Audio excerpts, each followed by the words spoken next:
So a very different destination, offering different services. So Pratima, great to have you with us. Please do take to the stage.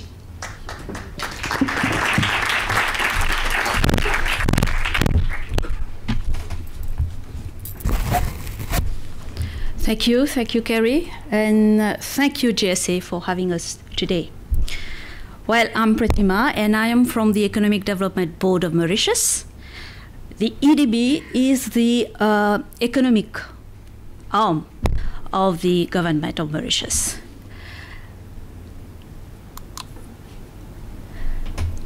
Well, I'm very much pretty sure that most of you present today are aware about Mauritius.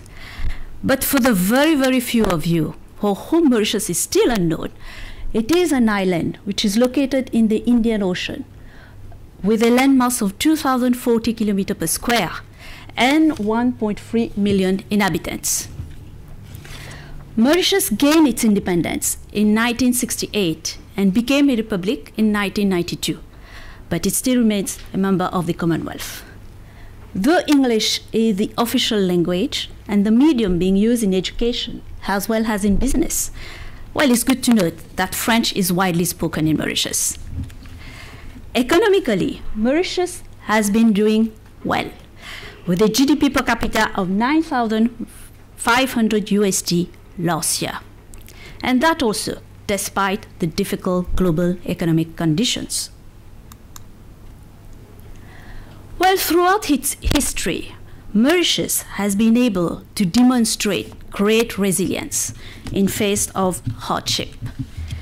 And the transition from a monocrop economy in the early 70s to a services-led economy has been quick, especially after the dismantling of the various preferential trade agreements that we benefited earlier.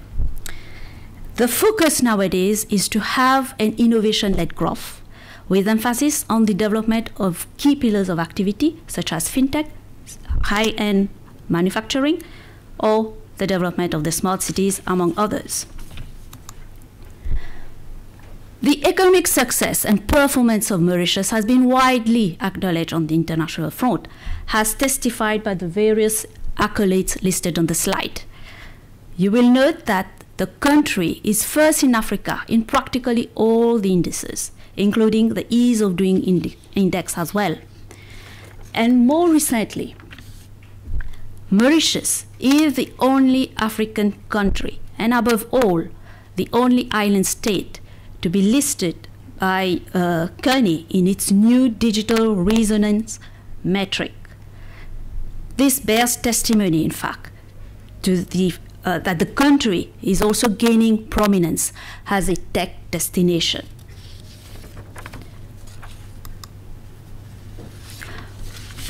So what really makes Mauritius attractive? Well, the government has over the years been striving to provide a nurturing environment so as companies can grow and thrive in Mauritius. The business environment has been fine-tuned, enhanced, and the procedures have been streamlined, so much so that a company can be incorporated within 2 hours.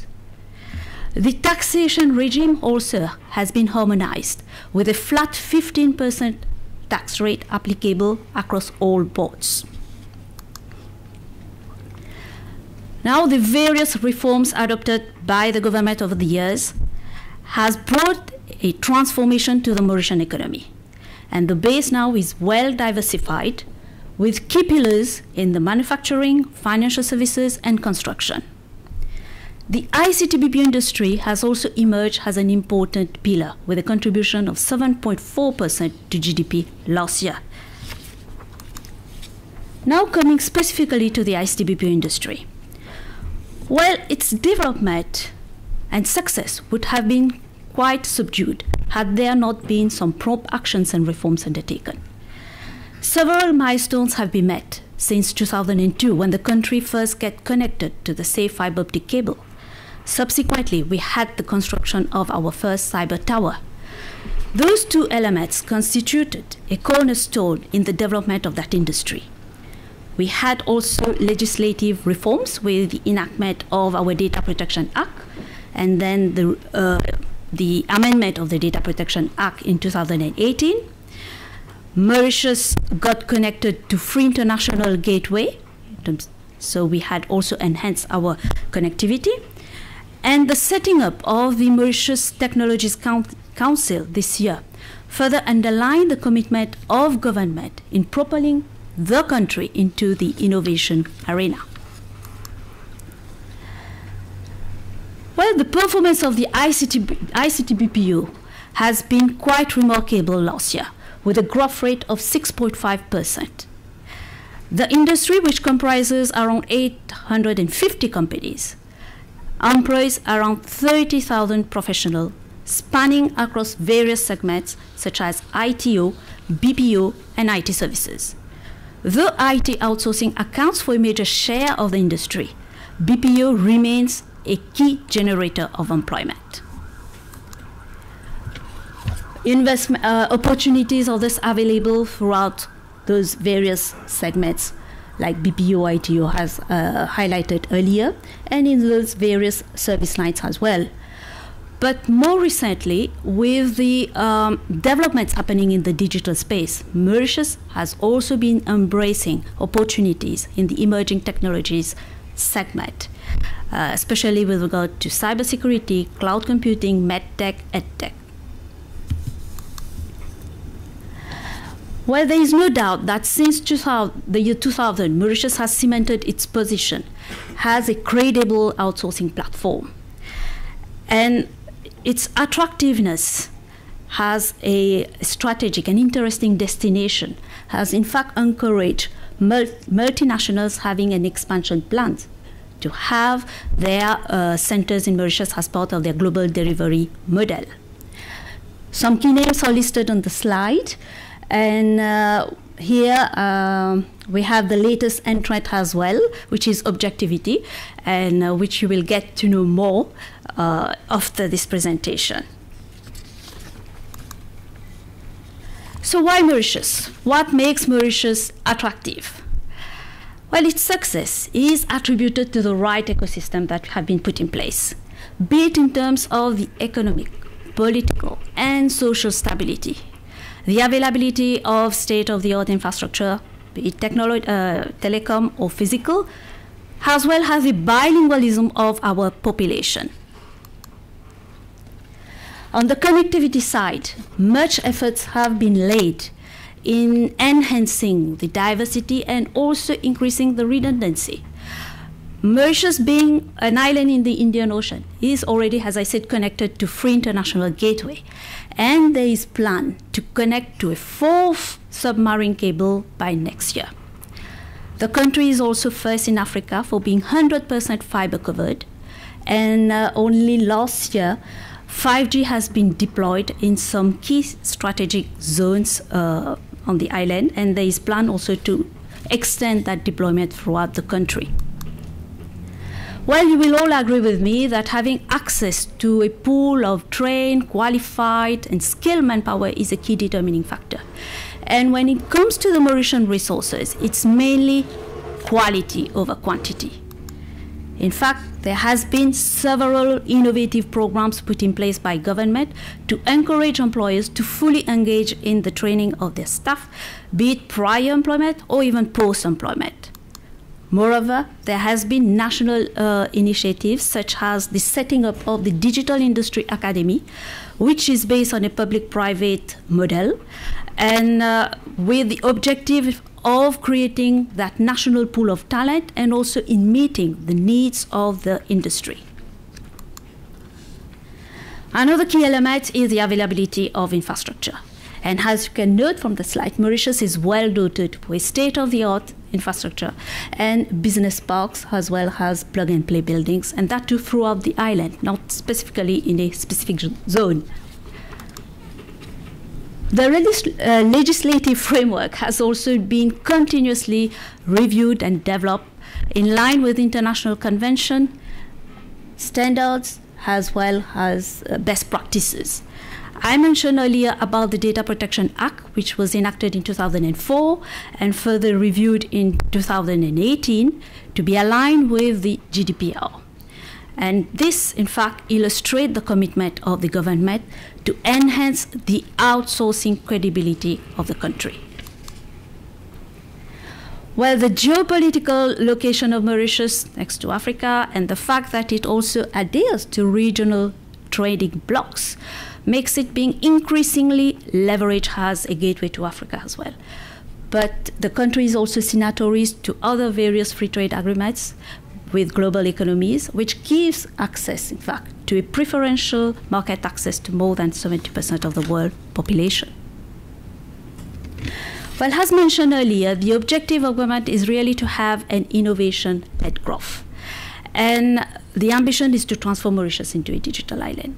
And for the last 2 years, we have indeed seen that drive towards digital transformation through the deployment and adoption of smart technologies in other key sectors and industries as well, be it education, healthcare, real estate, or even agriculture.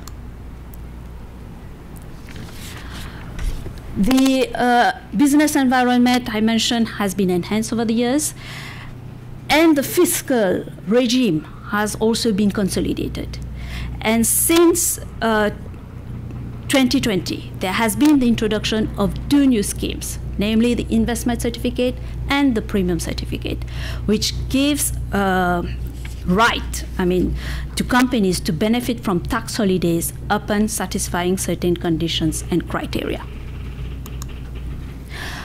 Well, the fact that Mauritius is secure, safe, pleasant, modern, has encouraged many, many foreigners to come and live in the country. And a number of schemes has been introduced to further promote that openness to talent, to know-how, and to investment. We have namely the occupation permit framework. While the occupation permit is a combined work and residence permit given to 4 categories of people, be it investor, professional, self-employed, retirees as well. Okay, and this framework is quite interesting and advantageous as well, because it is given for a period of 10 years and quite quick. So within let's say 2 weeks, you can get your permit upon satisfying the conditions and criteria, of course. And to complement on that already advantageous framework, last year we introduced a long-term stay visa, which is known as the premium visa. And this is open to all, like digital nomads, foreign professionals, tourists, those who would like to extend their stay in Mauritius. And on this note, I would like to say that last year we introduced that, so we have already processed more than 1,000 visas up till now, and as far as I recall, 7% from UK nationals, and mainly related to entrepreneurs. So how can Mauritius be attractive to you? What's in for you? We believe that Mauritius can become that destination of choice for those who are seeking a stable, cost-effective, and secure jurisdiction, be it for the setting up of their shared or captive centers, bilingual BPO operations, their regional headquarters, or their development center. And on this note, in fact, I have the pleasure to invite Oliver, who is the Director of Sales from Objectivity. I did mention that Objectivity is the latest entrant on the ICT BPO landscape, and Oliver will be pleased to share the reasons which have motivated the group, in fact, to choose Mauritius. Oliver, up to you. Thank you. Thanks. Pratima, and thank you for giving me the moment. This is an esteemed crowd. I'll move through pretty quickly for you. Pratima, on behalf of the Economic Development Board of Mauritius, asked one of the board members for Objectivity, why did we choose to come to Mauritius? I'd like to take you through that very quickly. To give you some context very fast as to what Objectivity is for any of those of you that have not come across our organisation, we're at IT outsourcing, so run from consulting through development, design, build, and then support software platforms for many of our staff, for our customers. We've got a wide enterprise class client base, 30 years of existence. 15 of those years were in the UK onshore. The last 15 years we've added service centres nearshore, Poland primarily, in Europe. And over the last couple of years we've had the same challenges that many of you in the room will have had about where do you go to access talent, where do you move to next to have some form of strategic advantage. We looked internationally. We narrowed down to a long list of 17 countries, then down to 3. Finally chose Mauritius. One of the reasons that we chose Mauritius is that being a values-centric company, we need to be able to integrate very carefully with our clients. I'll share a recent award that we received from Rolls-Royce in their indirect sourcing category, coming first out of 6,000 suppliers to them for some of our work in AI, as well as machine learning. And the reasons that they chose for going for Objectivity, as you can see, is around value for money, first of all, but the agility that we offer in working with them, the excellence of our work, and the collaborative fit that we have with them and their teams and their wider organisation. This plays into some of the selection criteria that we have when choosing where do we go to next to choose our first offshore operation centre. And one of the things that's most important in our minds is the idea of integration. So we don't offer onshore or nearshore or offshore, but we want to try to have integrated teams that can work together effectively. And it was fundamentally for those reasons, for our employee brand, that we wanted to go to Mauritius, because we felt, first of all, the quality and talent of the staff that we could find there would match those standards of our enterprise clients. The second reason is the market fit, but also I think in terms of diversity and versatility of those teams, their ability to integrate with our onshore and nearshore teams, we felt was the best advantage for us. And then finally, the support for development. Pratima spent quite some time taking you through some of the ways in which government and policy and legislation are helping organisations to be able to start in Mauritius. Certainly for us, things like the extensibility of GDPR were really important because they're vitally important to our customers. So I wanted just to take you through that. I'm around for I'm sure the hog roast and the lunch, so I'll stop talking so you can get to that at some point. But if you've got any questions from a buyer's perspective, I'm very happy to take you through some of those. I believe that's now going to lead us into yes, okay. Thank you. It's always important to hear from the operators as well. But just to conclude, we have a small clip which we would like to show. Oh, that's it.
Well, thank you. I'm sure after watching that clip, most of you would like to board the next plane to Mauritius.